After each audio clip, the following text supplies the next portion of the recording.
You know that moment when something real comes up in a conversation, and instead of answering honestly, you just crack a joke?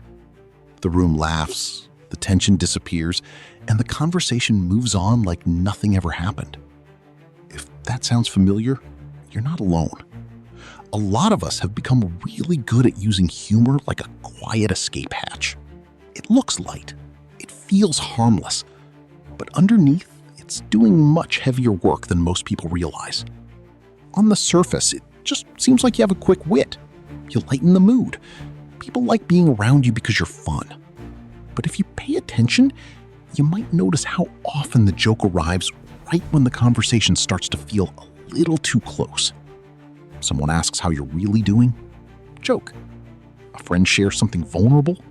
Joke. You feel a wave of sadness or anger rising? Joke. It's almost automatic. The humor shows up before the feeling can fully land. Here's what's actually happening. For many people, humor became an early survival tool. But the real driver is often the opposite of confidence. It's a deep need for control over how much emotional risk you're willing to take. When you joke in vulnerable moments, you're not avoiding the feeling because you're shallow. You're avoiding it because somewhere along the way, being fully seen felt unsafe. Humor gives you the illusion of closeness while keeping the real you carefully hidden. It's a sophisticated form of self-protection. Quiet, witty, almost invisible, even to yourself. Over time, this pattern can shape how you experience your own emotions. Feelings get interrupted before they're fully felt. Sadness gets turned into sarcasm.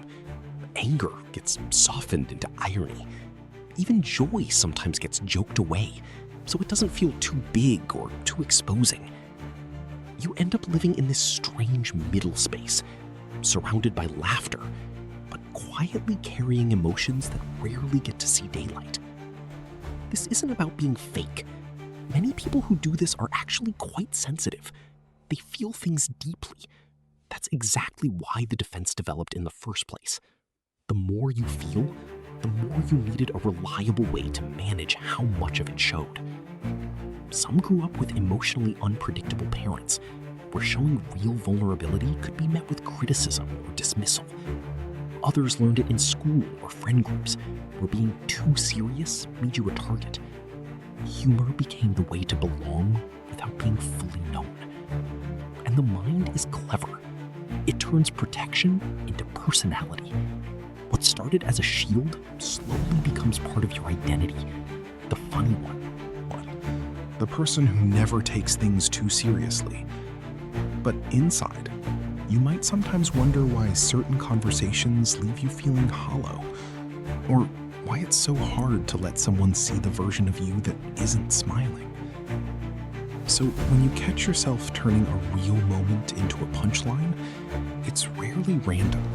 It's a pattern, an old, intelligent strategy your mind created to keep you safe, when safety once meant staying hidden. Seeing it clearly doesn't mean the jokes have to stop. It just means you start to understand what they're really protecting, and what they might be quietly costing you. Once you see the pattern, you can't quite unsee it. And that awareness alone shifts something. It softens the way you look at yourself in those moments. It reminds you that the humor isn't weakness or shallowness. It's protection. It's intelligence. It's the clever way a sensitive system learned to survive. And maybe just knowing that is enough for tonight. If this resonated with you, there are many more of these quiet human patterns waiting to be understood. Take care of the part of you that's been hiding behind the laughs. It matters more than you know.